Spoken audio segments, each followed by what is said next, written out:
Look, what's happening in Spain is the rebellion of the UCO, the Central Operative Unit of the Civil Guard. Systematic attacks against them since Sánchez arrived at Moncloa. They've tried everything to get rid of this unit. Why? Because it's independent, because it serves Spain, not the PSOE. And that, like good dictators, they don't forgive. Edmundo González Urrutia was forced by Zapatero, by the Spanish government, to leave Venezuela. And that's a price that Zapatero charged.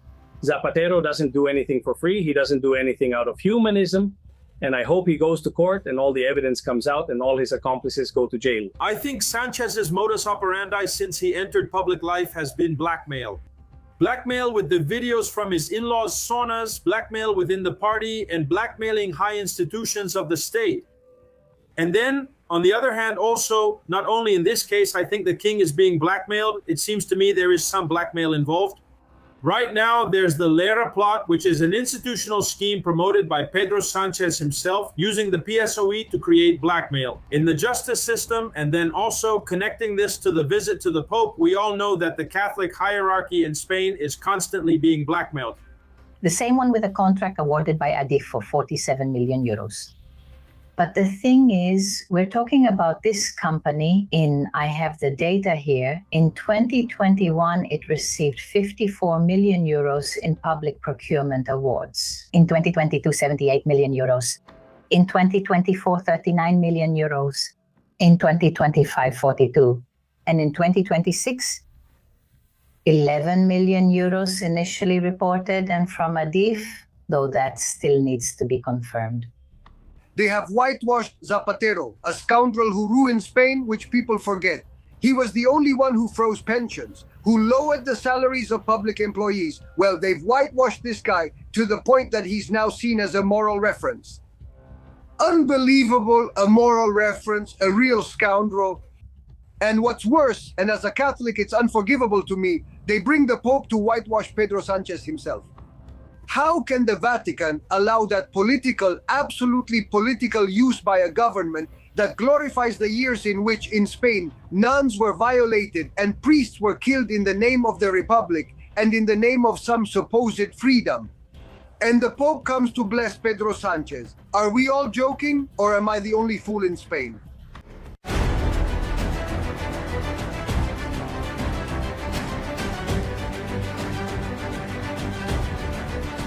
Castillón Confidential by Albert Castillón.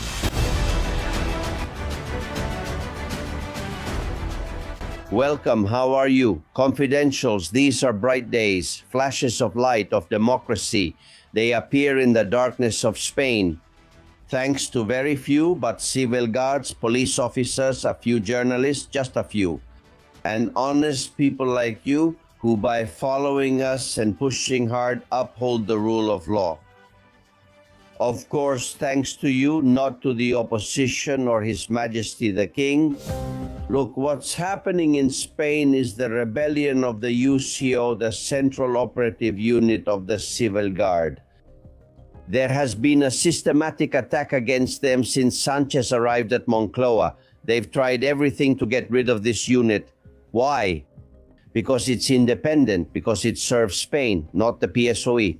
And they, like good dictators, don't forgive that. When Sánchez arrived at Moncloa in 2018, the first thing he did was get rid of the head of the UCO, get rid of Manuel Sánchez Corbí, the colonel. They said it was due to a lack of trust. No, it was a lack of knee pads, the ones Corbí refused to put on to forget about corruption investigations. The colonel has taken his removal from the UCO to court for being illegal. Sánchez has been reducing the UCO's reserved funds budget. He has been shutting it down little by little with that intention we told you about here 2 years ago, which was to put an end to it. Shut down the UCO and the Civil Guard and merge the Civil Guard and the police into a single force called something like the National Guard. Of course, under the supervision of His Santidad. It's typical of Bolivarian dictatorships, and since he's still in power, he's going to carry it out. when he hasn't been able to fire the commanders like Sanchez Corbi or Perez de los Cobos, he promotes them, raises their rank to generals to get rid of them and put one of his own in their place. That's what he's done with Antonio Balas and Rafael Yuste, the ones who investigated the Coldo case and the Abalos case. Instead of Yuste, now the new head of the UCO will be a woman. Not just anyone, of course. Lola Gimeno. You're seeing her. Who is she? Another advisor to Marlaska, obedient and loyal to Sanchez's camp. That's why she's being promoted. Otherwise, they would have fired her. What is it that the government doesn't want to be discovered? It's very simple, I'll tell you. During the 5 days of reflection, when Sanchez said that Begoña Gomez had been charged and that he didn't know if it was worth staying in office, as always with him, it was all a lie. And what he did was prepare an underground operation for the PSOE to get rid of witnesses, judges, prosecutors, police officers, civil guards, and if possible, journalists who didn't obey him. They were the ones investigating the multiple corruptions of his family, his wife, brother, and inner circle, the illegal financing of the PSOE, the people who told the truth and did what they had to do, fulfilled their duty. They had to be eliminated. In those 5 days, Santos Cerdán grabs Lady Diaz, the fixer, and he gives her a lot of money, hundreds of thousands of euros, so she can buy witnesses and bribe prosecutors. According to our information, he offered 300,000 euros to Prosecutor Grinda, an anti-corruption prosecutor, to close several cases that were damaging to the PSOE or to Sanchez's circle. He offered 50,000 euros to Carmen Pano, do you remember? The witness who carried almost 100,000 euros in bags to the PSOE bill by bill so that she would change her statement. Extortion, bribery. But where did the money come from? Where did the PSOE get so much cash? That's the second part, because everything points to Venezuela. And to the 3% cut from public works contracts, just like Puyol. No one worked for the state unless they gave a percentage to the party. The UCO is investigating all of this. They're also going to charge the former Director General of Correos, Sanchez's friend, that Juan Manuel Serrano guy. I'm sure you remember the hole he left in Correos. Our grandchildren will pay for it. For hiring Lere, just like Gaspar Zarias, the man from Andalusia, for hiring Lere, and in exchange, Lere would give him a flash drive with blacklists, right? All very undemocratic, all very dictatorial, but none of this could have been done without Mercedes Gonzalez, without the Director General of the Civil Guard. This woman tried to stop all the investigations by the UCO. That's what she's accused of, and she'll end up being tried for it. She allegedly ordered Lere Diaz to act against Coronel Balas, against anyone who investigated her beloved Sanchez, because this woman is one of Sanchez's people. Unfortunately, I have to tell you that she's a journalist. In my profession, there are people as bad as her. This woman sided with Sanchez and left journalism to live off our taxes. He appointed her as the government delegate in Madrid, secretary of the PSOE group in Madrid, and then director of the Civil Guard 3 years ago. A little before the July 2023 elections, she left the position. Why? Because she thought Feijóo was going to win. And she didn't want to be left without a job. Imagine, with her abilities, who would hire her. So she asked Sanchez to make her a member of parliament, just in case Feijóo won and Sanchez obeyed. Since Sanchez ended up governing again, 3 months later she wanted to come back, and she returned to her position in the Civil Guard, as if being the Director General of the Civil Guard was like a temp agency, a position you come and go from according to your personal interest. You see how much she cares about the flag, the country, and justice, right? This woman is in the crosshairs, and she will be investigated, and I hope she is charged and serves her sentence. Ladies and gentlemen, we are witnessing the last gasp, the last blow from the UCO. And do you know why? because the UCO felt absolutely supported last Saturday during the March for Dignity. They felt that they were not alone. They felt that the majority of the Spanish people are with them, that the ones who are alone are the corrupt ones, Zapatero, Begoña Gomez, Sánchez. They really are alone, and there are fewer and fewer of them. The UCO has decided to move forward with some judges supporting it and to go all the way before they deliver the final blow to this central operational unit, just like Sánchez wants. Get ready, because events are unfolding quickly. Everything points to Sánchez. They know he's the number one in any scheme. Also in this one, where witnesses and prosecutors are paid and bribed to look the other way. The indictment of Sánchez is still on the horizon, but there's no need to rush. We have to indict him when we're sure that Congress will let him fall. There's little time left for that. Welcome. These are days to believe in the rule of law again. And I repeat, thanks to you, to the civil society that pushes forward. Because we expect nothing from the monarch who reigns in Spain or from the leader of the opposition. Welcome, we investigate. Castillón Confidential by Albert Castillón.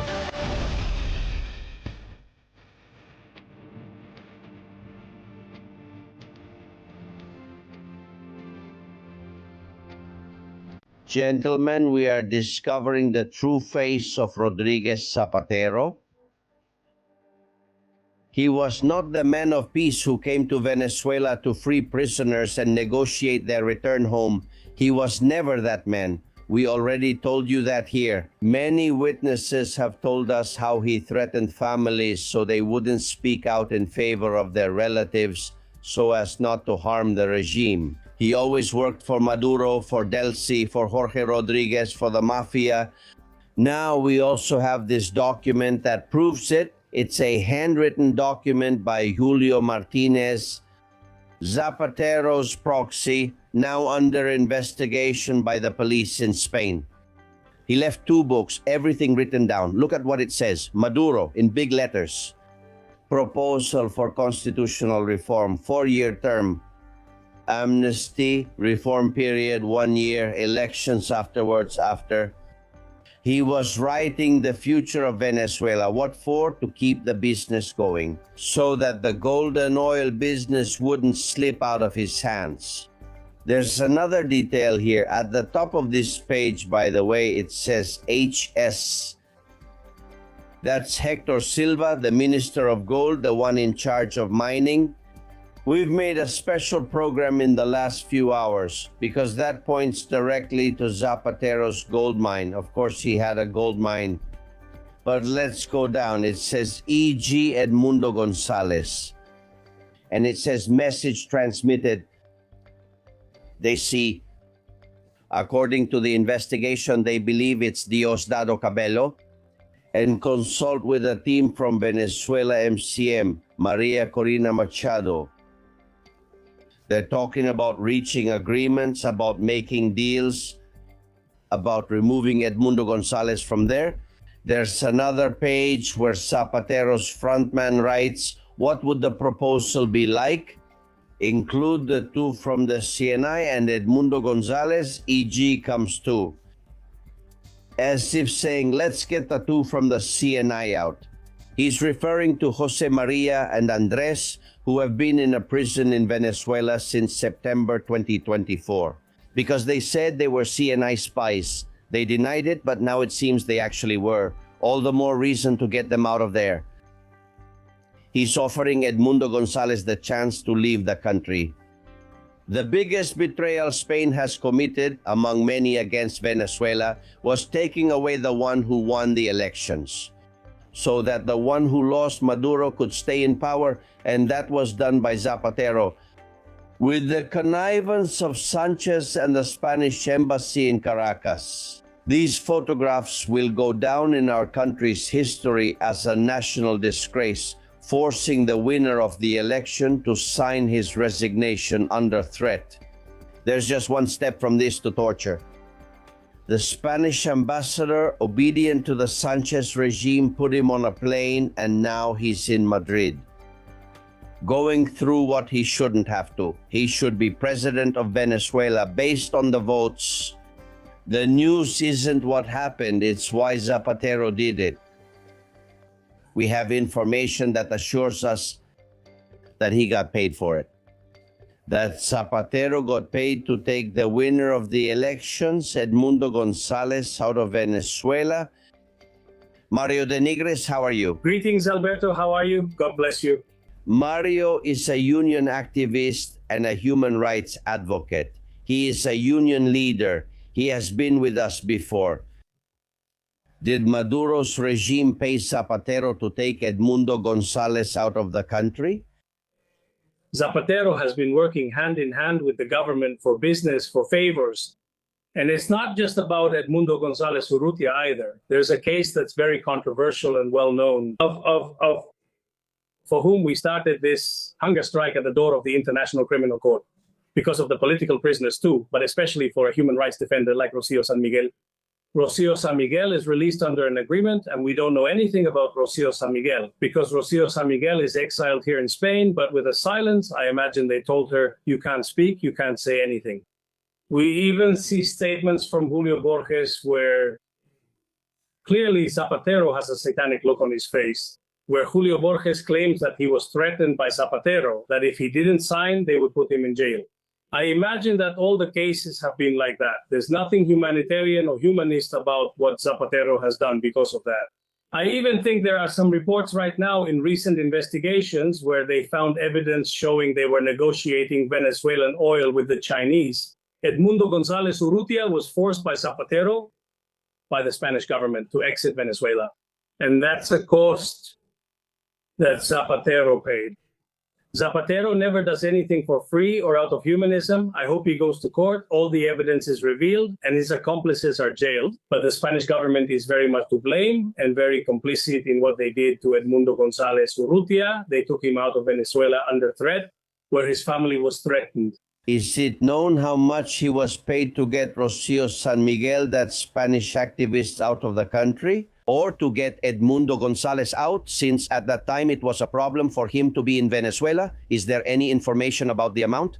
No, the amount is not known. They have only kept it to themselves at the time. I imagine Edmundo will say what the amount was. Or maybe he was paid with oil commissions, or with the mines, with a gold mine, or they gave him other concessions. But the thing is, he definitely got paid.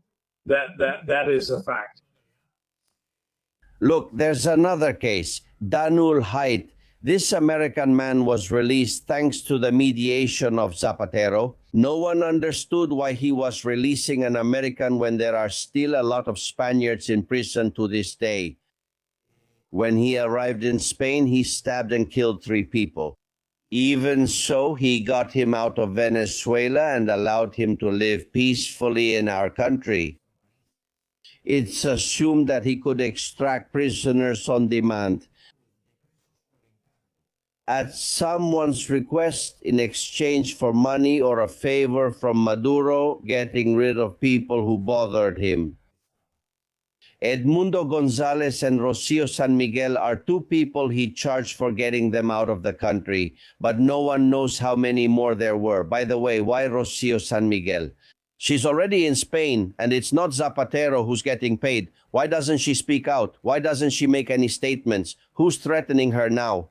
Is she in our country and still being threatened? Most likely, yes, because Rocio San Miguel is a woman of principles and values with a lot of respect for human rights defenders. Very, very forceful, very coherent, and very firm.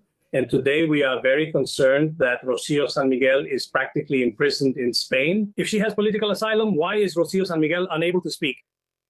We ask ourselves that question. I mean, they took her out of Venezuela, they keep her in Spain, but they keep her there. That's like being imprisoned because they question your freedom of expression. You can't express yourself, you can't say anything. When Rocio San Miguel speaks, many things will be revealed.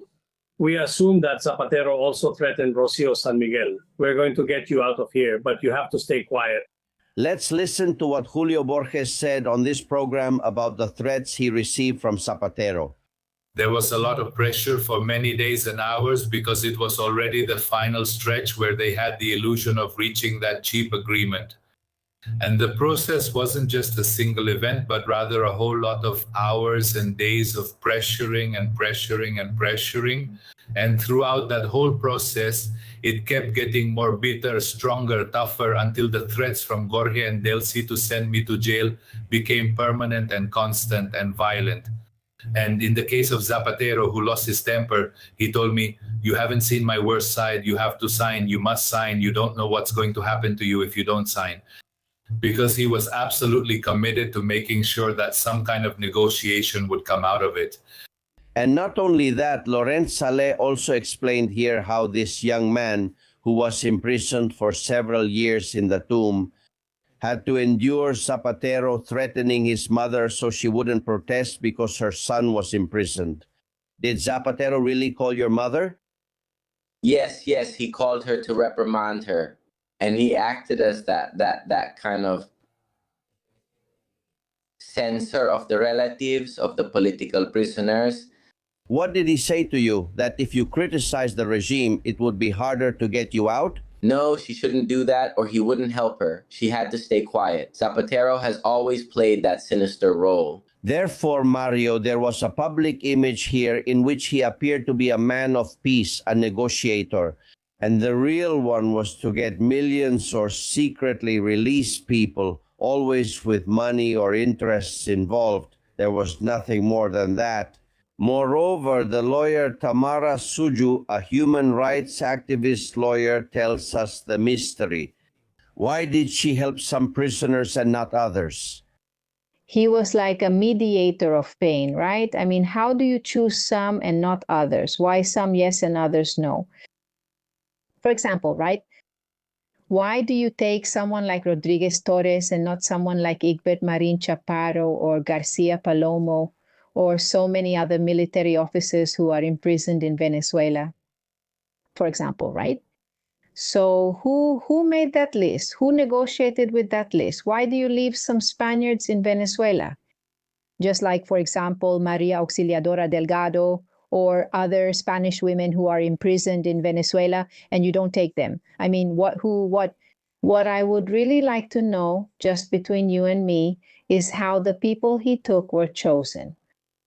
Why, if he had that gift privileged by the regime, no. He didn't advocate for all the Spanish prisoners. Why didn't he do it? Mario de Nigris, has the release of prisoners from Venezuelan jails become a business for Zapatero? As a business, Zapatero used political prisoners for exchanges, for personal gain, to help the Venezuelan state get rid of certain problems, to threaten, to pressure, to remove voices from Venezuela, like a voice such as Rocio San Miguel. They removed Edmundo González Urrutia, who won Venezuela's presidency. This is extremely serious. Removing a president with help from the Spanish embassy and Spain's president, it's something very serious. What Zapatero did was fix problems for the Venezuelan government, in this case for Nicolas Maduro, and today the one who leads the transition. It's something notorious and public. The last question, do you think the bailout of Plus Ultra was done because Delcy Rodriguez is behind the real ownership of the airline Plus Ultra? That's what's presumed, that Delcy Rodriguez is involved in that, and her brother Jorge Rodriguez as well. And I think the investigations are revealing something regarding Delcy Rodriguez. A lot of scandals are going to come out about what really, hopefully they extradite Zapatero, because as you said, you don't trust the Spanish justice system either to act firmly against Zapatero. But hopefully the Spanish justice system really brings Zapatero to justice, and that all the accomplices and that whole international corruption scheme come out from there. Thank you very much, Mario de Nigris. This has only just begun. Take care. Thank you, Alberto, for helping the people of Venezuela. God bless you. Thank you. Castillon Confidential by Albert Castillon. For several months, these screens have told stories. Stories about things your body does without you noticing. But sometimes, to keep growing, you have to change. And as the signal faded away, something new began to be built. A new look, more professional videos, new formats, and interviews with experts related to the channel's topics, because Tu Cuerpo Sabe is evolving to take the videos one step further. And also, from now on, you'll have a contact email on screen where you can send us real experiences, stories, or strange situations, which could even appear in future videos. Because many times, reality is more incredible than it seems. Welcome to the new chapter of Tu Cuerpo Sabe. This has just begun. I'm sure you think like I do. Every day that goes by, you think they can't sink any lower. The PSOE, Sánchez, illegal financing, bribery, threats, extortion, illegal commissions, jewelry, purely mafia-like behavior. Yesterday, a record was set when the Civil Guard entered the General Directorate of the Civil Guard, placing high-ranking officials under investigation. With Sánchez, all the records have been broken. Now it's the wife, the brother, the Attorney General. We'll see Sánchez leave Moncloa in handcuffs. I hope to see him and be able to tell you about it. But there's a rebellion here. I said it at the beginning, a rebellion from the UCO and the UDEF, from the Civil Guard and the National Police. And I'm very much afraid that we've done our part with last Saturday's march through Madrid. When you see 200,000 Spaniards shouting against Sánchez, reinforces the investigations of UCO and UDEF to get to the bottom of it. Carlos Marcos, you were right there by my side. Welcome, my friend. How are you? That's right. Thank you. I'm very angry today. But this is a reason to be happy, to be content. The rule of law still works. There's still hope, Carlos, please. Hope for what? Didn't you hear Pedro Sanchez's remarks in Rome yesterday? And what does it matter? There are two very bad pieces of news. Let's see. For the UCO to enter the office of the General Directorate of the Civil Guard. I mean, the Civil Guard itself entering the office of the General Directorate of the Civil Guard, which is held by this manipulative lady, a supporter of Sánchez, and at the service of the basest powers you can imagine, and at the same time, they're entering the headquarters on Ferraz Street again. Well, even with all that, Sánchez won't call elections until 2027. And I don't blame Sánchez alone. I blame Sánchez, Bildu, the PNV, the Canary Coalition, the Galician Nationalist Bloc, Sumar, all those who keep him there, putting up with this unbearable atmosphere of corruption and even laughing at the Spanish people. Because that bastard Sánchez even said that he couldn't call elections for personal interests, that he was going to finish the term for the good of the Spanish people. And this cynic who called early elections in 23 because he saw things were getting worse. I mean, it's just something else. It's unbelievable, damn it. Carlos, first of all, don't insult Sánchez with those words, because the billy goat isn't to blame. Never.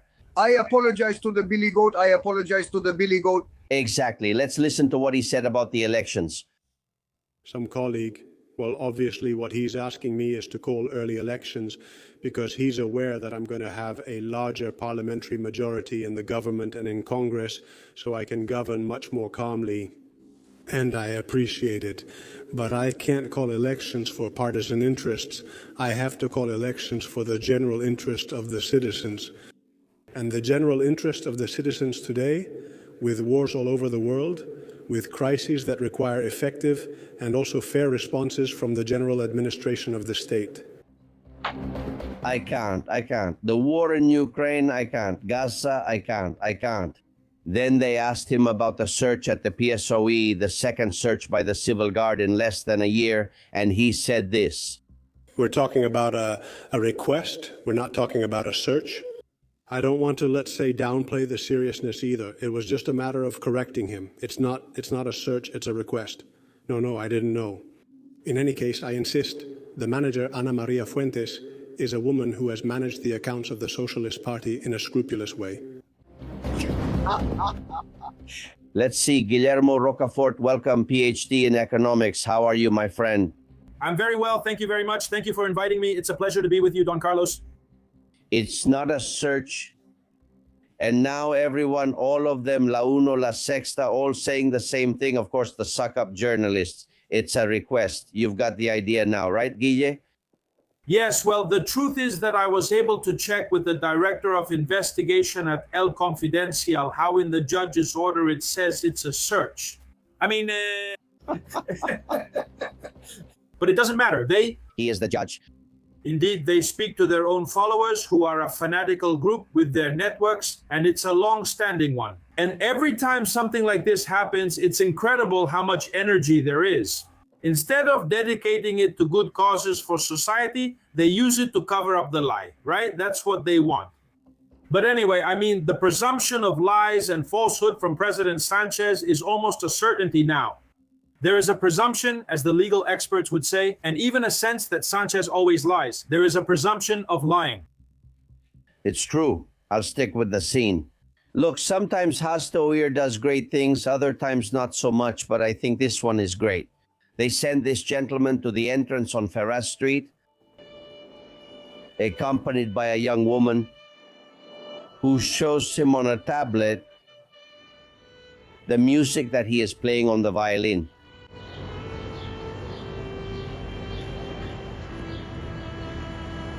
All the press was on the sidewalk across from PSOE headquarters, the police, the civil guard search. Do you know what song he's playing? The melody from the sinking of the Titanic. Carlos, is this great or not? Yes, it is. But let me clarify. With my friend Rocafort, I mean for that. The judge's order literally says that they should show up, that the civil guard should go to PSOE headquarters on Ferraz Street and request some documents. And if they are not provided, proceed with the search. That is, it's what a judge friend of mine calls a courtesy search. Listen, give me the papers, but if you don't give them to me, I'll take them myself.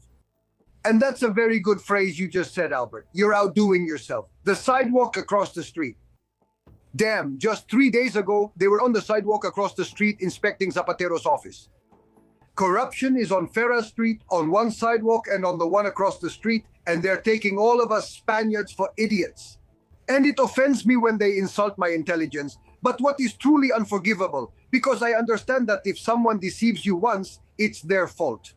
If they deceive you twice, then you share some of the blame. But socialist voters have been deceived 200 times, and they're still there. It's just that Maria Jesus Montero got 28 seats, which is a miracle. Because in a country of normal people with the ability to reflect, with a bit of critical spirit, they should have left her with 0 seats, because they don't deserve anything. The PSOE is a corrupt party that is damaging the system and the structure of democracy, but it's damaging it excessively. And they're starting to remind me of the Greek Socialist Party and the French one, where they disappeared from the map. Because there, the socialist voters reached a point where they said, this is as far as we go. I really hope that what Sanchez is doing leads to the disappearance of the PSOE from Spain, because it's very close. Look, they asked about the one across the street, the one whose office is across from PSOE headquarters, about Rodriguez Zapatero, and he said this. I have had the chance to read the court order. I have had the chance to learn through the media and read through the media the extensive case file. And honestly, I said it in the general courts and I reaffirm it here today. Of course, full cooperation with the justice system, full respect for President Zapatero's presumption of innocence, and all my support for President Zapatero. After what I have read and, well, after sharing with people who know much more about the law than I do, I believe there is not enough reason, there are no reasons to change that position. Look, Rocafort, to me, this is the closest thing to a confession. He is tying his future to Zapatero's. He already did it in Congress and he's done it again. If one falls, so does the other, right? Well, the truth is, yes. Sanchez has tied his fate to Zapatero since, I think, practically the 2023 elections, the famous elections, which I believe were completely fraudulent. And since then, let's remember, we see that the Avalos case came out in July of 21, and that's where those two big corruption schemes clashed. There are more corruption schemes, but in that case, Sanchez gave preference, privileged treatment to Zapatero's scheme. Therefore, he has become and is his main protector and perhaps accomplice and co-author of all his crimes. But if you allow me, those statements that Pedro Sanchez made were given during a visit he made to the Pope in statements from the embassy in Rome. That visit of the Pope to Spain, and I say this to you as Catholics, is becoming more and more counterproductive, because Sanchez is also taking advantage of the good faith of Catholics and is going to bask in the crowd's adulation with a Pope who, I understand, is not very aware of what is happening in Spain. Because if there has been a government that has passed anti-Christian laws anywhere in the world, it has been the Socialist Party government.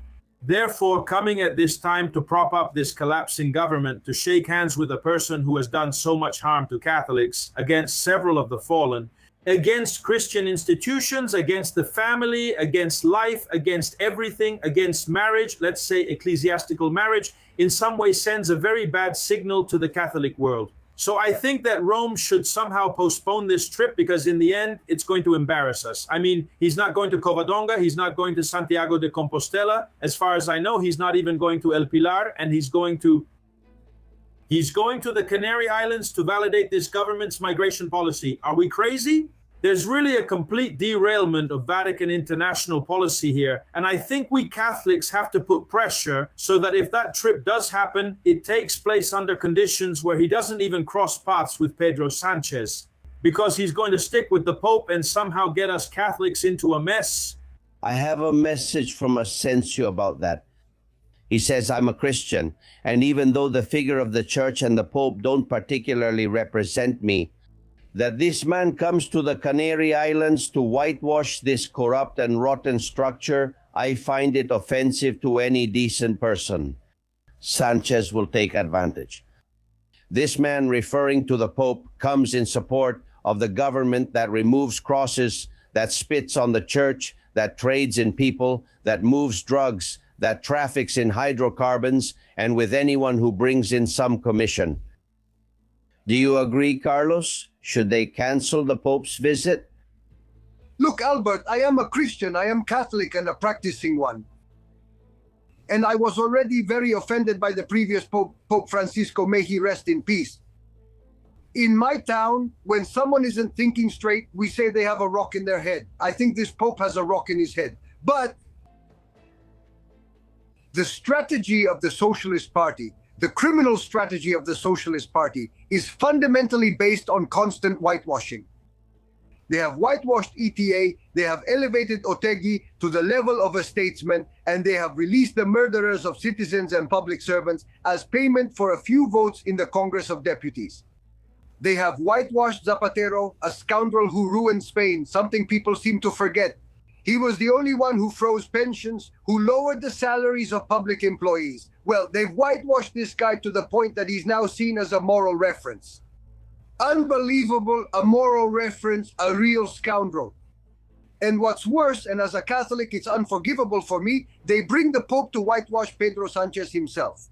How can the Vatican allow that political, absolutely political use by a government that celebrates the years in which in Spain nuns were violated and priests were killed in the name of the Republic and in the name of I don't know what kind of freedom?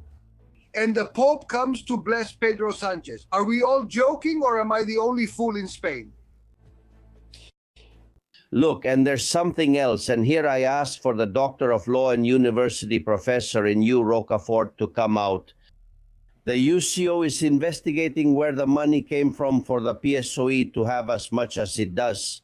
We're talking about more than 4 million in just a few years. During the pandemic in 2020, when most people were in lockdown, the PSOE received almost €1 million. 840,000. They say it was donations and microloans. They made up something called the Green PSOE, which was supposed to reduce the carbon footprint and put gardens on the party's buildings. You gave some money to the PSOE and they gave it back to you with 3% interest in a year. Well, look, from 2019 to 2020, they got almost 2 million in donations. During the lockdown, almost 1 million. However, in 2024, 133,000, which is more reasonable. That is, the PSOE broke the record for donations received in the worst years of the pandemic. No one is going to believe this. And Judge Ismael Moreno believes that this injection came either from Venezuela or from the construction companies that, like Puyol, paid 3% to the party. No party received as much as the PSOE during the pandemic, right, Rocafort? That's right. And especially with Pedro Sánchez, we have to remember that the current government delegate of Madrid, the one who orders the UIPs to attack peaceful patriots like wild animals, is the same one who handled everything related to donations during the promotion of his candidacy for the presidential elections. It is suspected that 100,000 euros of this comes from gay brothels owned by Pedro Sanchez's father-in-law. It's just to show who's really in charge of Madrid's police. Indeed, during the pandemic, many internal control procedures were relaxed under the excuse of urgency. And we have seen and read recently how it has even been confirmed in court, at the National Court, that there was an attempt to bribe Carmen Pano so that she would retract her statements that she had gone with garbage bags full of hundreds of thousands of euros to the PSOE headquarters, money that came from the hydrocarbon fraud.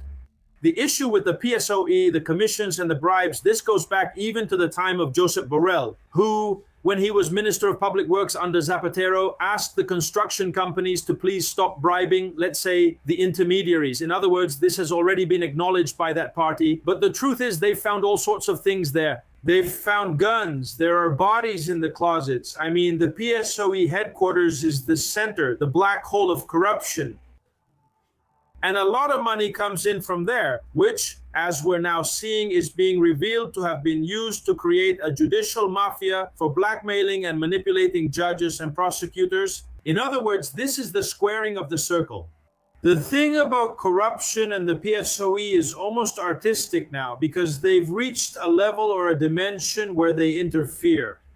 They seriously interfere in judicial proceedings with threats, blackmail, videos, and many other issues that will come out and that embarrass us as Spaniards and as Democrats.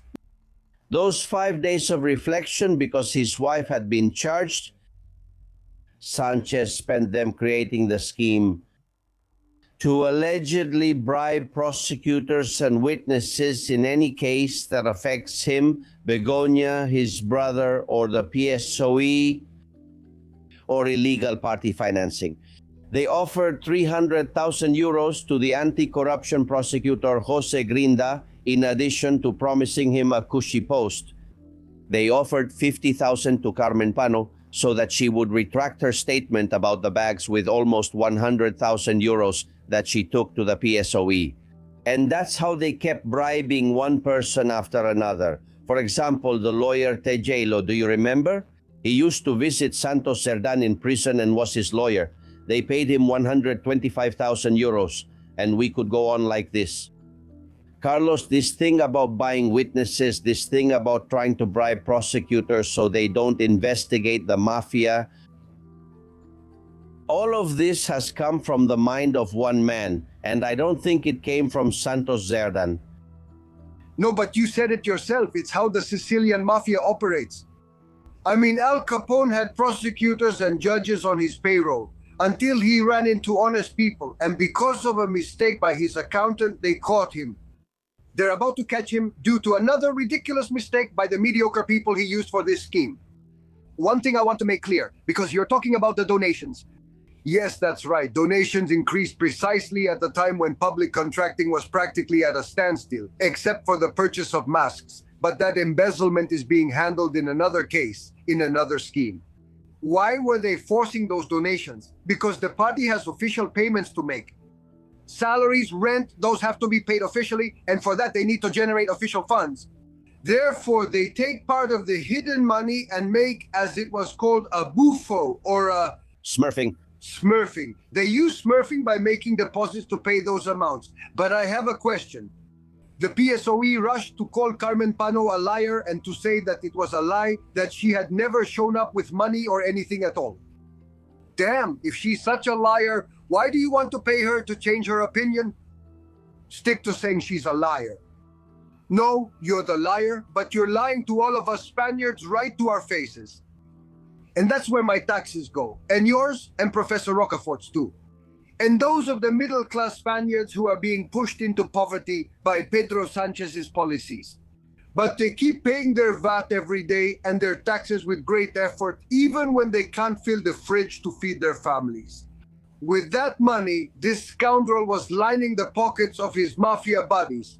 And someday it will be proven that he was not uninvolved in the distribution of profits. Rocafort, is it true that Malaska has bought himself a hotel in Portugal? A villa, Malaska. He has a villa in Portugal. We know he has a villa in the community of Madrid that he paid for in cash. The one in La Moraleja. Exactly, in a somewhat bizarre way.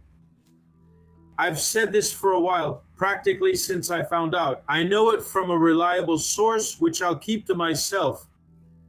I've known it since the year 2024, and I even published the photo from the day when, well, he mentioned it in a private circle of friends, right? So I reported it 2 years ago. It has hundreds of thousands of views. You've missed the deadline, Marlaska.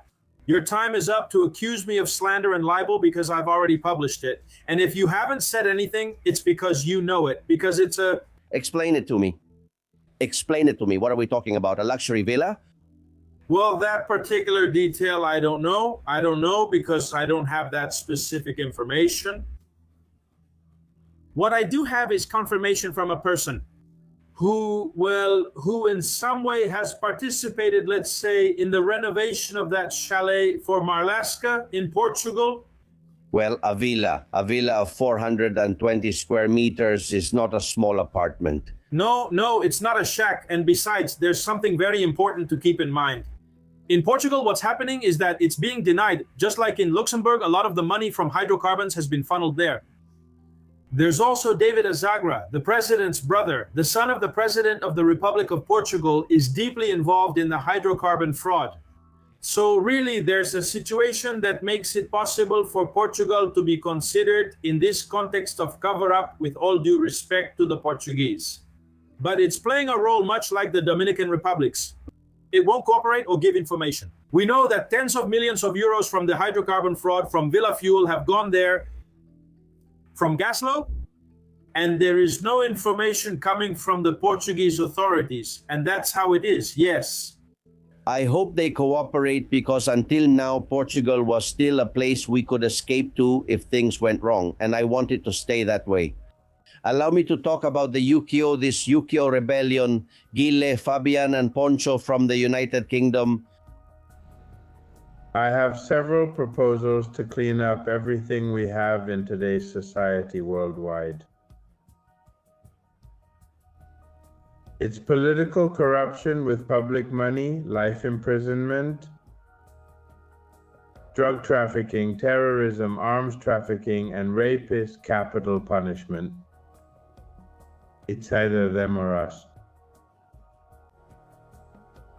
I just read in OK Diario that 50 minutes ago, the UCO entered the PSOE headquarters to investigate the illegal financing of the PSOE.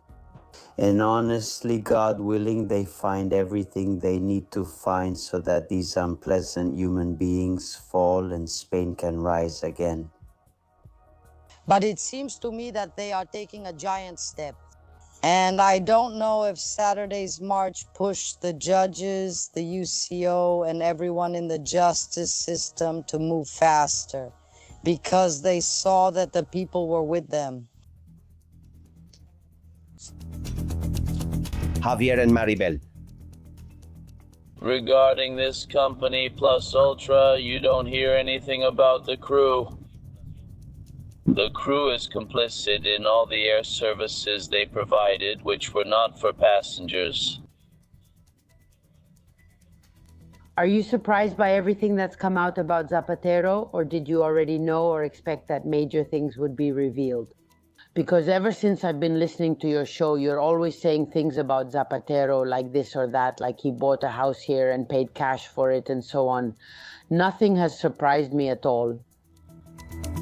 Me neither, my friend. In fact, yesterday we released a special video, a breaking news update, where we detailed that, of course, Zapatero's gold mine could have existed. Now, there are new indications in the UDEF documentation that point to this. Meetings with the Minister of Mining, location of the site. And what's worse, Julito, Zapatero's frontman, ordered the purchase of 60,000 tons of raw gold, which once refined amounts to 17 tons of pure gold. For third parties, we understand that it's for the Chinese. Where did those tons from the ZP mine come from? That's the million-dollar question. Well, and in all of this, Telepedro is up and running. Get ready. There isn't enough. With Antena 3, Telecinco, I know sometimes there's a little show, there's Ana Rosa, there's Iker Jimenez. But in general, the news programs on all the channels, definitely those on La Sexta and La Uno First, are paid for by the government. Well, that's still not enough for them. They've just launched Telepedro, which is Channel 7, the new channel that the Council of Ministers has approved. The main shareholder, Jose Luis Manzano, an Argentine former minister under Menem. They say he always gets close to whoever is in power, and now he's close to Milei. However, he just bought Telefonica Peru. And he takes over Channel 7, this channel tailored for Sánchez, putting 20 million euros into it. The rest of the shareholders, the owner of Balearia, Adolfo Utor, who was a PSOE councillor in Valencia, Andrés Varela, Entre Canales, the owner of Global Arconada, the owner of all the ambulances in Andalusia. You are seeing photos of each one, and Diego Prieto, who is a shareholder of the Prisa Group. This channel will be run by Jose Miguel Contreras, a close friend of Sánchez. It will cost 30 million a year, like it will cost 20 times more. And of course, as soon as it appears, which they say will be soon, the government will put in as much advertising as possible so they can make money. Now, Javier Ruiz and Hinchao Rondo already have somewhere to work when they lose their jobs, Carlos, when the government changes. No doubt. You mentioned Contreras in passing. Contreras is the mastermind behind that new network. Contreras once tried to recover by rushing an operation with the country, but it ultimately failed. And that's when he got Pedro Sanchez's commitment to give them a new TV network as a gift. It's not filling any gap, because the content on that channel is exactly what Pedro Sanchez's Spanish television is broadcasting right now. It's a step further in corruption, because why do they want a TV network? To keep manipulating people, because there are still people who watch TV, and since it's on TV, they believe what they say. I mean, I don't know what government will come next. I'm looking forward to those elections, unfortunately in 27, and for the Spanish people to speak. And if there's a change of government, as I hope and wish, I guarantee you that the anger I have with the socialists and with Sánchez is child's play compared to the anger I could get. Can you imagine how angry I could get? If the next government fails, if it doesn't lift the rugs, if it keeps granting radio and television licenses, if it doesn't put its foot down, and we go back to a normal Spain, where we recover values and leave behind the crooks, because Spain can't continue down this path. Today, I was looking at the international press with yesterday's raids in Ferraz. We're the laughing stock of Europe, damn it. There isn't a single headline in any media outlet in the world, in Italy, in Germany, in France. Corruption in the Spanish government. The civil guard enters the headquarters of the Spanish socialists. But what kind of image do they have of us out there? Where is the Spain brand? There's not a single one left with moral and ethical principles who says, this is as far as we go, Pedro. We can't keep going down this path. We're ruining the Spanish people, but also destroying Spain's image around the world, and this can't be easily forgiven. In Germany, there's a confidential publication called Falhar. He sent us something he wrote, and I think it's like a snapshot of present-day Spain. Listen.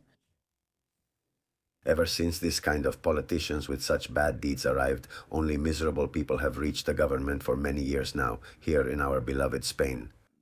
Vulgar and ill-mannered people who, without any judgment or scruples, attack only for the benefit of second-rate politicians, like an organized criminal gang, just to make the people kneel.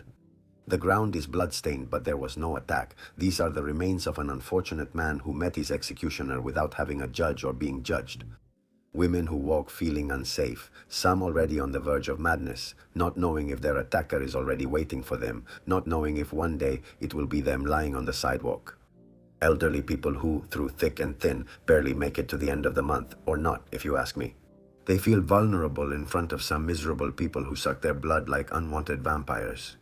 Immigration, corruption, vandalism, despotism, if we don't stand up and fight for our nation. If we do nothing because we don't care about anything, our anthem or our song will be worthless. In the end, everything will be erased at the bottom of the abyss. Get up, Spaniard, from the PSOE's armchair. Get up, brother, from the PP's chair. Neither left nor right nor center nor anything else, because only the people save the people. Because they swim for themselves, not for us. And after all, we also have rights. Long live Spain. What do you think, Carlos? It's very nice, very well constructed. This gentleman is a poet and he did a great job. It expresses what many of us think, of course. But the final message is that only the people save the people. And in the end, it's true. Look, Guillermo, I don't trust the king anymore. I don't trust Europe anymore, or the European Union. I don't trust Pedro anymore. I do trust Abascal, maybe. I hope he doesn't disappoint me, because sometimes he does things I don't like. But above all, I trust civil society, absolutely. That's the driving force, right? That's what has to move this. Yes, that's right. We already saw it during the Dana in Valencia, how the state, from the head of state down, was completely uninvolved in the drama that was suffered. 500,000 Spaniards suffered, which was truly horrible. In this situation of institutional breakdown, where, as Carlos rightly said, we are the laughingstock of the world, where we are dropping in all the prestige rankings, where we are presenting ourselves as a republic because we are really a corruptocracy, where the king spends his time reading the list of players called up for a World Cup, for a sport, and is not able to call the prime minister to account. It shows to what extent the head of state is, I believe, absolutely held hostage. And if the head of state himself does nothing, how can we demand anything from other high-ranking officials who are below him? It seems like he is oblivious to the suffering of the Spanish nation. Pope Leon XIV himself doesn't know what we're going through in Spain. He doesn't know about the theft, the abandonment, the massive de-Christianization that our nation has suffered during the government of Sánchez and Felipe González, well, since the transition. He's not aware. No, I mean, we're really on our own. We're abandoned. We are an orphan people wandering through history, increasingly humiliated, more defeated, more defenseless, and more mistreated, because that's how we Spaniards are. And on top of that, if we protest, we already know what happens to us. We saw it last Saturday around the university action, the beatings the police gave. I haven't seen that, Albert, not even during Mandela's apartheid. I haven't seen beatings like that, not even between whites and blacks during the worst of apartheid. I've seen mistreatment and abuse there, but this government doesn't even treat animals like that. But if you demonstrate here as a patriot who wants the best for Spain, all you'll get is tear gas and prison. That's what this government has given us, and I hope they get what they deserve. I hope so. Manuel, sorry about the king. Look, Albert, I want to stand up for the king because the king is doing a great job. Pedro Sánchez told Felipe that he's a puppet, and he's doing a perfect job as a puppet. And about politics and politicians, Gemma and Virginia. The problem is that it's always been PP and PSOE. If any other party tried to get into power, and I'm talking about UPyD, I'm talking about Ciudadanos, Podemos, yes, they did get in, but only because Pedro Sánchez really needed it, not for any other reason. There really hasn't been a democracy. Honestly, I'm so fed up with this country, with the government, with the corrupt people. I'm just so fed up.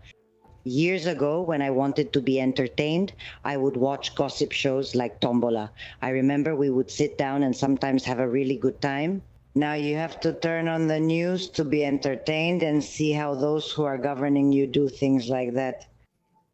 They help you pass the time.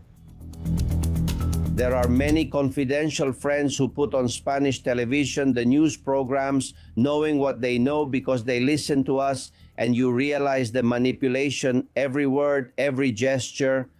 Look, Jose sends me a video that I found really funny. Do you remember Alberto Rodriguez, the dreadlocked guy from Podemos, who was later removed from being a deputy for hitting a police officer? Well, on Canary Islands television, he says the same thing that Vox says about national priority. Listen to him. But I do firmly believe that it is positive and that there has to be a Canarian national priority for the people who live in the Canary Islands over those who come from outside under privileged conditions. I mean, we can't attribute a concept and say this concept is right-wing, this concept is fascist, right? I'll use your phrase, Alberto. There should be a Canarian national priority. But that's exactly what people went out to ask for on the 20th. It can't be that yesterday a working person from the Canary Islands with a child under 6 years old gets thrown out onto the street.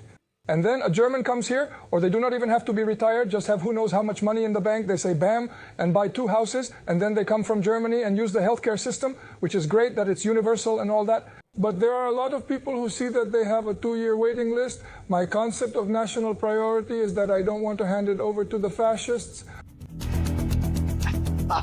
Tell him, get Carlos Marcos to talk to Rastas and tell him he's from Vox, but he doesn't know it, that he's mistaken. Some things are just common sense, and national priority is one of them. I don't see how anyone could argue otherwise. It's like telling me, Carlos, to care for my neighbor's kids before my own. That's nonsense. First, I have to feed my own kids, take care of them, and when I can, try to help my neighbor's kids out of solidarity. But the thing is, the argument here is so absurd that it says, no, these people first, they are so vulnerable, so... But listen, I can't make it to the end of the month. I can't fill my fridge. I don't have money. My salary isn't enough. What are you telling me about having to support people who come here? It doesn't make any sense. National priority is just common sense, whether you like it or not. But the left, which is very skilled in the field of communication, has stigmatized that expression. If you mention national priority, you're labeled a racist or worse. I don't care anymore. They've already called me a fascist, a fag, and everything else. Well, now if they call me an idiot, I'll accept that too. But national priority, yes, and yes. My family comes first, and then I'll help others. I have no doubt about it. And by the way, 2 facts I don't want to forget. Before you kick me out, Albert, something curious. Do you know who went into the office of the Director General of the Civil Guard to do the search, right? Who? Lieutenant Colonel Ballas. Okay. Lieutenant Colonel Ballas, and secondly, Marlaska is useless, man. He's open-legged, but he's useless. He buys himself a little house in Portugal. Damn, he should learn from that socialist Bono, who bought himself a 2,000 square meter palace in Marrakesh. Or from Pepino Blanco, who started from nothing because this guy used to walk around with his pockets turned out. He didn't have a dime. He used to go on trips to the Congress of Deputies with Zapatero, splitting the gas money. Go take a look at the mansion he has in Madrid, that huge mansion. And by the way, a jeweler friend of mine took a look at it. Of course, he can't appraise the jewelry just from a photo, but there's one piece he told me, if those stones are real, if it's not a fake, and it's rare for a fake to be kept in a safe, just that piece alone could be worth over 10 million euros. Look at this guy, I don't know many Spaniards. Man, my wife has some jewelry, but she doesn't have 103 pieces. Come on, I'd burn my house down, damn it. 103 is crazy. In a safe. Don't mess with your wife, because you'll pay for it at home later. Now, about the government, Carlos, Emilio, Marisa, Roberto, and Victoria. The lawyer says that as a beneficiary, you can go after Sanchez's wife because she has benefited. I don't want to play devil's advocate, but let's remember the Naganin case and the princess. The princess was clearly benefiting from her husband's business. And I think they haven't even touched the earring hanging from her ear. I didn't think there were so many ignorant people, and I'm talking about the people around me. They're totally wrong. On top of that, they still support Pedro Sánchez. In fact, I asked them if they went to vote, and most of them haven't even voted, but then they're the first ones to complain. I'd like to know about that theory that Sanchez's last resort is to find a common enemy and unify the entire left. And that enemy would be none other than the king. From Argentina, we always used to look at Spain years ago as, a land of opportunities. And the truth is that all these current political figures like Sanchez tarnish the great history that Spain has. That even the PSOE is protesting, and that they're protesting for housing, when they're the ones to blame for all of this. The Podemos supporters who want us to give them our houses, and the others because they don't get them. Do you think, Carlos, that there might be a goal to blame the king for everything and get rid of him, since it's so easy to do because he doesn't defend himself or give his opinion? Could it be? But the figure of the monarch has been so diminished that he's no longer a reference for anything. I know many monarchists who defend the institution, myself included, who just don't feel represented.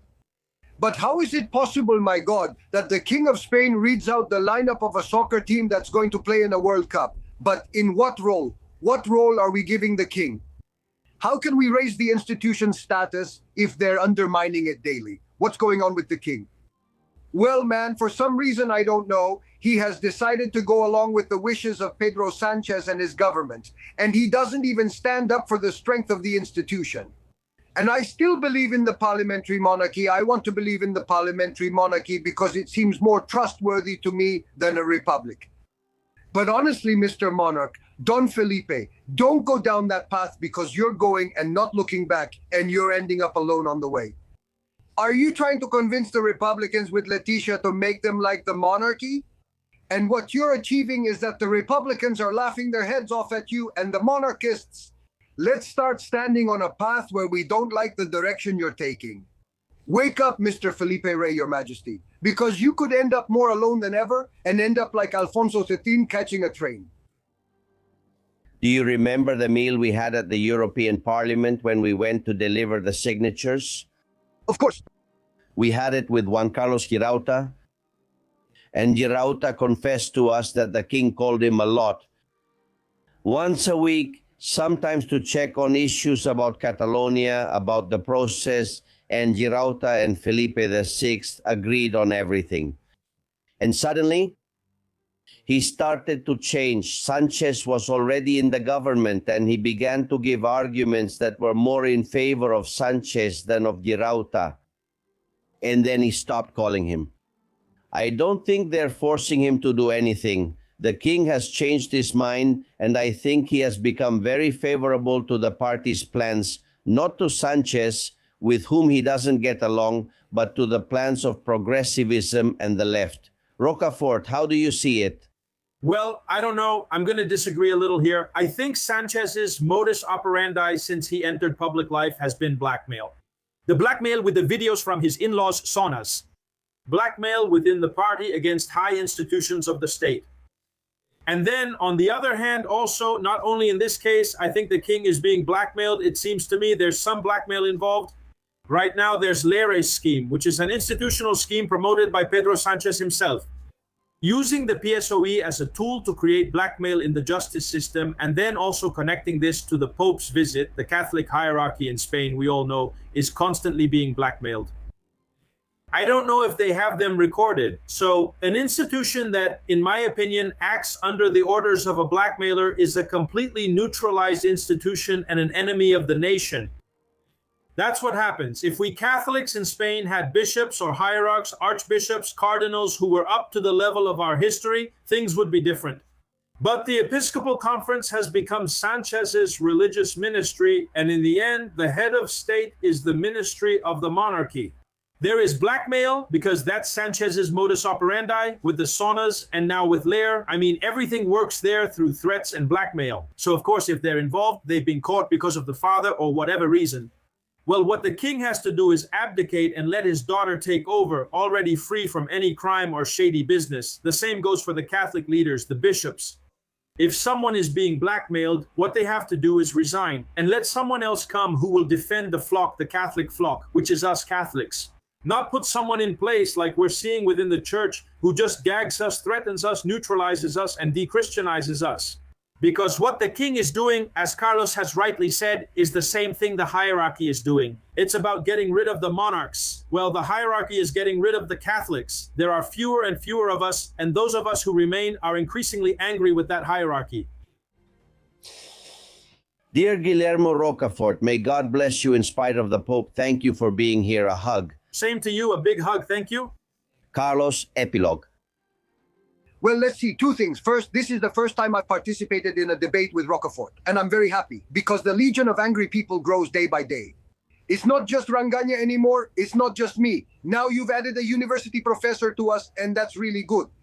And one last thought, I think that deep down Zapatero is doing everything possible to get himself thrown in jail. Why? It must be really tough, Albert. Coming home every day and having to see the face of Son Solos. It already scares you when you walk in, but then you leave the house and go to the office and you see Gertrude's face. Damn, just put me in jail as soon as possible. This is unbearable. The other day I heard someone say Gertrude is the ideal secretary for any high-ranking official's wife. Yes. Yes. It's, well, you know why? Dear Carlos, a big hug. Take care, my friend. We're going to the newsroom. Susana Gask's last messages tell us. Greetings to everyone from the Castellon Confidential Newsroom. Here we are receiving a lot of messages every day from our insiders. And remember that you can also listen to us on iVox. Every morning at 7, we upload that podcast. This is the message precisely from iVox. From Eduard Tisch, he says that they mentioned in a talk show that they don't think Zapatero has done anything wrong. Just imagine how all these people think. And he also tells us that Dr. Cabrera in a show said that when Sánchez was young, if he heard that the right had won in some town, he would go to bed out of sheer disappointment. This is what's been happening since 2004. He tells us that with the help of La Sexta and television, as well as other sympathetic media, they turned half of Spain into fanatics. And that's where we are now. Mario says that we, the complacent citizens, are to blame for several things, especially crimes. And that's enough because we don't go out into the streets. Marga also says that, of course, when there's a general strike in Spain, when will everyone in the cities of Spain be able to go out into the streets just like they did on Saturday? Refresco says that the king is a disgrace to all of Spain. Alejandro Ballester says that we must always investigate the voto share to the fullest because this is worse than stealing. In this case, Manu says that the worst of Sánchez is yet to come. We must keep an eye on the Pope's visit to Spain. Sánchez will surely have a great opportunity to create something Machiavellian. It's important we have to keep watch. Brisheda also says, good morning, Albert. Congratulations on the show and to your whole team. We Venezuelans are very happy with everything that's happening to Zapatero. We are never wrong, and that's why our rejection of Zapatero is absolute. Rosa Iglesias says that she doesn't see Zapatero in jail. This is all a setup so that he can't be extradited to the United States. What do you all think? That's the question I'm asking you. Maria says it's a shame the kingdom steps in to help the Spanish so that for now this government, such an indecent government, finally leaves. But of course they show up to promote Spanish soccer, which isn't really that necessary either. And the last one says that in this case, Javier, I'm really glad that you're bringing up the topic of voting on this show and also the elections, because I'm very surprised that no one talks about them after the outrageous number of votes that PSOE got in the Andalusian elections. She also says it's not very normal. No one can believe this. Thank you very much. I'm grateful. We're very lucky to have all of you, the insiders, on our side. And with this, we finish, but it is important. And from here, the whole team asks you to follow our new channel called Tu Cuerpo Sabe 2.0, directed by the team of Tuxen Castillon. We ask you to subscribe. It's absolutely free. And on this channel, you will discover what happens in our bodies without us knowing it. It's very interesting. So subscribe. Thank you very much, Albert. Thank you very much. Well, get ready, because Zapatero's connections with China and hundreds of millions will tell you about them in a minute. You are listening to Castillon Confidential.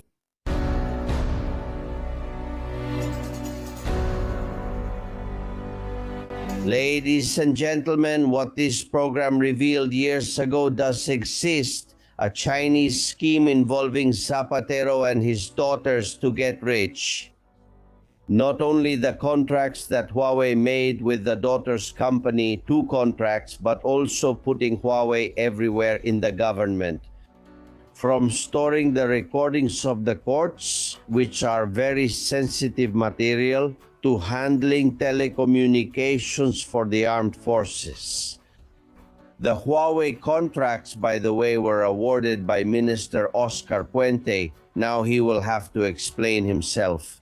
And there's that letter, that handwritten letter from a Chinese company, International Cultural Technology, October 30th, 2023. They send it to President Rodriguez Zapatero. They still call him president as a matter of protocol. And they tell him that they are interested in acquiring oil, natural gas, and precious minerals for later resale. What is this company? Sandra Flores, Epoch Times, Spain, how are you? Very well, very well. I'm delighted to be here again with you, Albert, and with all the Confidenciales. Greetings. Everything you said is confirmed. What do you know about this Chinese company? Well, this Chinese company is yet another giant among the many that the Chinese Communist Party keeps launching around the world with a very clear agenda, which is precisely to infiltrate into Western elites, to become friends with Western elites and to do business with them. And interestingly, in most cases, selling at a loss or buying in exchange for. We'll see for what, because we know that the main strategy of the Chinese Communist Party has always been bribery. That is, if a Chinese company knows about something a Western leader has done, something that's not right, they've already got them trapped. Everything else is just icing on the cake.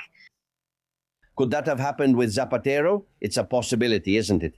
It's a very real possibility. We don't understand this relationship between the Chinese companies and Zapatero's circle, either because of the alleged bribery or because of that plus a kickback, an illegal commission. But Zapatero, his tentacles have reached all the way into Sanchez's government. Look, the National Commission on Markets and Competition has certified which companies have received the most money. Chinese companies are at the top of that ranking. For example, there are 2 Chinese corporations, Envision Group and Power Hulk, that have received more aid from the Sánchez government than Iberdrola, than Gas Natural, than General Motors, than Telefonica, or than Hispasat. The first one, Envision Group, has received 300 million euros in public aid, and the second one, 200 million. In other words, the Chinese giants have taken 500 million. In exchange for what, Sandra? We don't really know, because the truth is that in October 2023, the government approved that aid for Envision. It was 200 million euros in subsidies and 100 million in a loan to supposedly set up a gigafactory for battery cells in Navalmoral de la Mata in Cáceres. And even the president of the government himself went there to lay the first stone. I think it was twice. Well, nothing has happened there. I mean, there hasn't been a factory. There's nothing. Years have gone by. The construction was supposed to start in August 2025, and absolutely nothing has happened there. It's something very common with the Chinese Communist Party when leaders go to China or when they receive them here in the West. They always talk about those $1 million investments that they're going to bring, that they're going to create. But in the end, the millions go in another direction. They don't come from the Chinese to here. In the end, they take them away themselves. And in almost all cases, they don't build anything. And if they do build something, if they create a factory or a plant, you can see that it's an absolutely parasitic model where, for example, like in Figueroa in Zaragoza, they bring in Chinese workers. That is, the Chinese company with Chinese capital employs Chinese people. They manufacture products that are sold for Chinese cars. And then all the profits go to a Chinese bank back to Beijing. So the mechanics are always the same. Of course, they come here not to live, but to collect.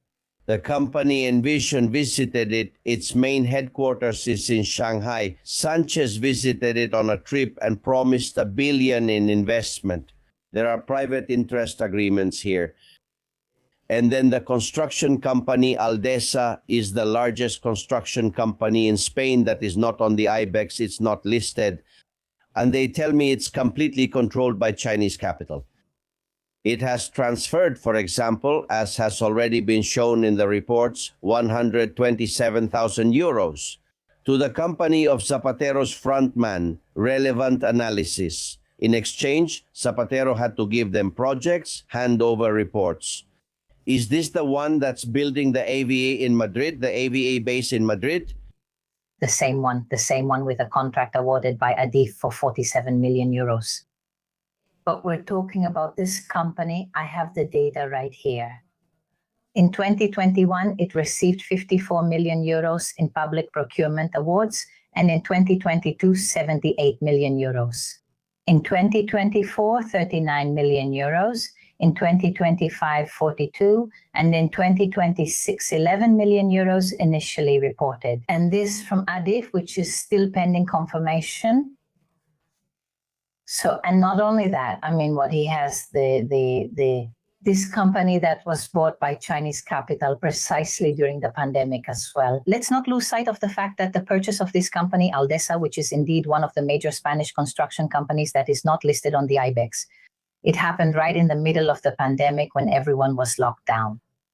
And with the government's approval, because even though it was a critical sector, it was considered more harmful to let the company collapse due to its supposed financial problems than to lose the jobs. But the most curious thing, and the truth is, when you start looking through Aldesa's accounts, you realize that Aldesa still has financial problems. That is to say, that Chinese capital, despite an incredible amount of money being injected by the Chinese Communist Party, which owns the Chinese company that bought Aldesa, it's a state-owned company. Let's not forget that. It's not a private one. Since we know there are no private companies in China, this one is directly a state-owned company. Well, that's everything. That capital injection hasn't helped at all because Aldesa still has financial problems, and that's... They take a Spanish company with financial problems, Chinese capital comes in, they take it over with the government's permission, probably recommended by Zapatero, and they start giving it public works contracts, but it still can't get back on its feet. Where's the money, Sandra? That's the million-dollar question.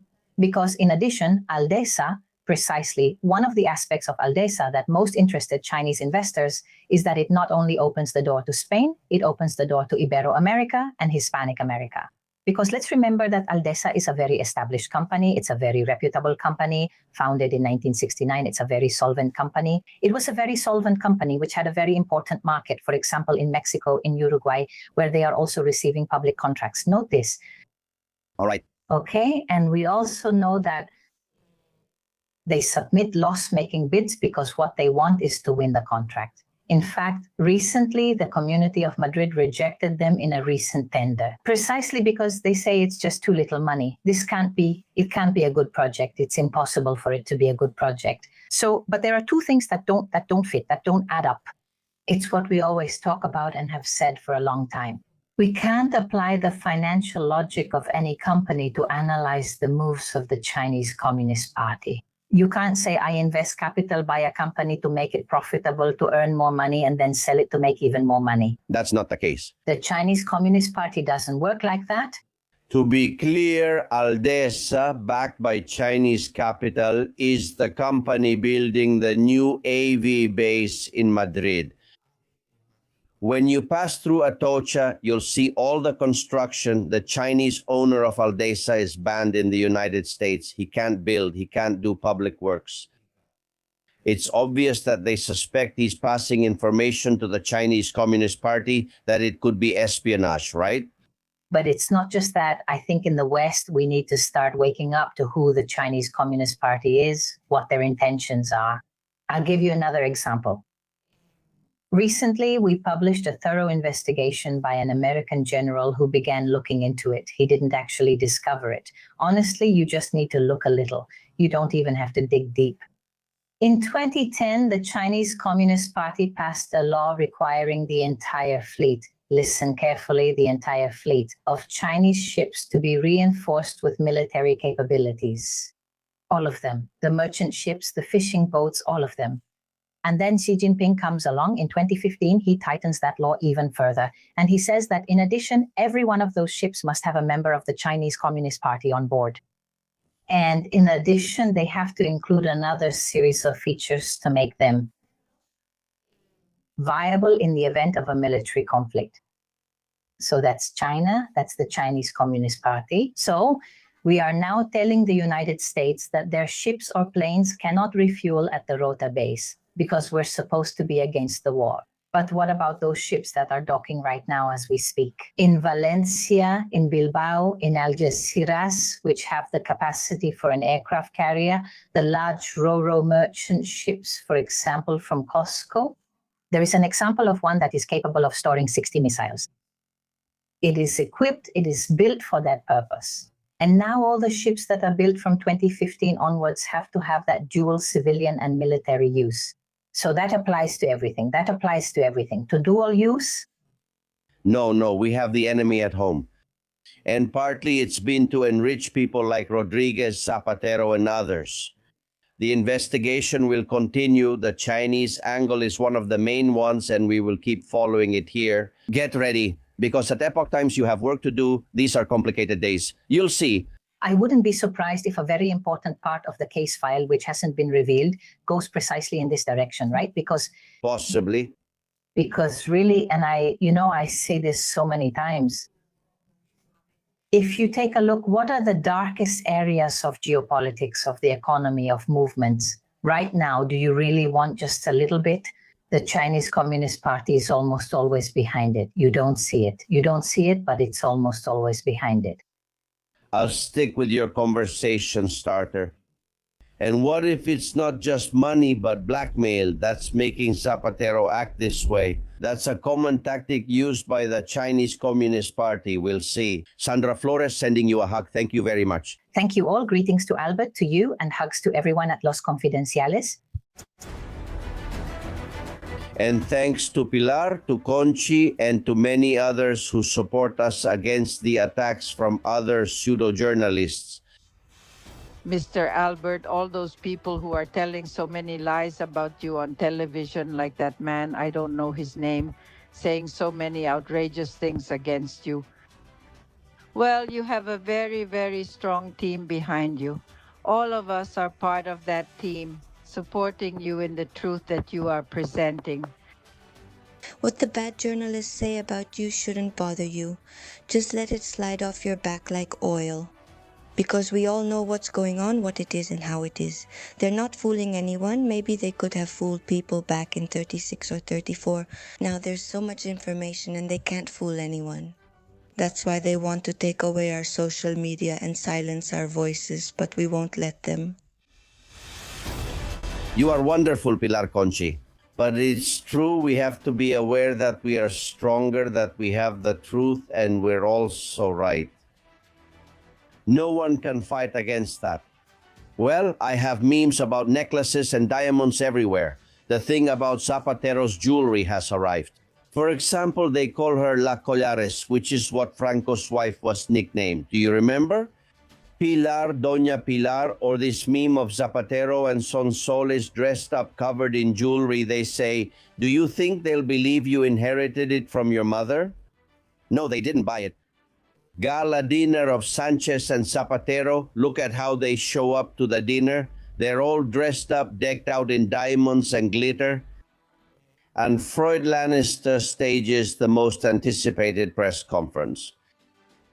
Look, I've read the ruling about Zapatero, and to be honest, I haven't seen anything strange or criminal. Is it now forbidden to get rich by rigging bailouts? Zapatero told me his jewels are from his aunt Enriqueta's inheritance, who loved Austro-Hungarian Empire jewelry. I believe him because Zapatero is as honest as I am. Also, when the UCO entered Serras for information and said they'd search if we refused, that wasn't a search. They stopped by because they think we're nice people. Why would I resign over corruption cases involving Tito Berni, Abalos, the Plus Ultra bailout, Zapatero's business, backroom deals, Lera Diaz Zero's kickbacks, and Santos Cerdan's PPE? Because of the hydrocarbons case, the case involving my wife and brother, the Aero Europa bailout, or the one involving the Attorney General? Let's be serious. We can't lower the bar this much. And just so you know, I'm not calling elections so as not to take advantage, because if I did, I would govern in a coalition, but a coalition made up of me and my balls of steel. Are you unaware my voters are idiots? But I owe it to this country, and I prefer to go on without being able to pass a budget for the entire term. That's what's truly responsible, and what you scum like you need. I'm off to record a Falcon tour for TikTok. Goodbye, commoners. And you can see it, he has a face like concrete. I mean, it's reinforced concrete. Magnificent. Freud Lannister has summed up in just over a minute the truth about what we have and what governs us. And I agree that those who vote for him are exactly what the GRC says. Well, or one more meme. Come on, Spanish Socialist Jeweler Party, it's everywhere. They've changed the logo from the hand and the rose to a diamond, which is what's most popular now. And let our dear Abraham do the ending today. It's an emergency message. SOS. How's it going? I'm at the lemon tree. Look how beautiful this lemon is. I named it Pedri. Yeah, because of the acidity, you know, and because it's ready to be picked. It's ready to be picked and squeezed. I mean, Sánchez is ready to be picked, ready to be picked. Let's see if we see it, you'll see. Just like we saw Zapatero fall, we'll see Sánchez fall. And I'm sure we'll have to remember shows from years ago here where we pointed out that this was going to become a reality. Thanks to you, every day we're stronger with the truth. See you tomorrow, friends. We're still enjoying magnificent days. Get ready for tomorrow's arrests. We'll tell you about them here.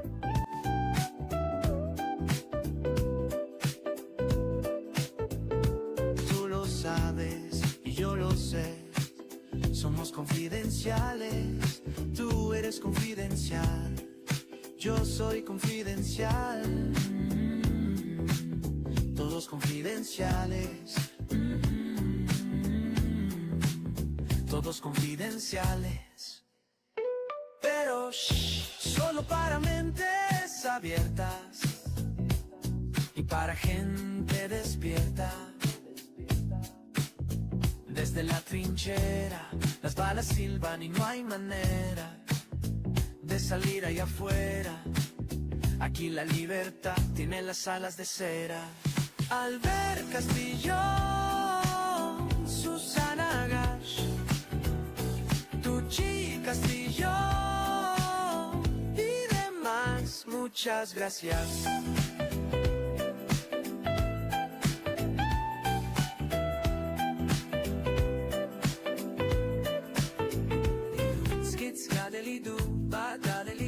Con esto y un bizcocho, hasta mañana a las 8.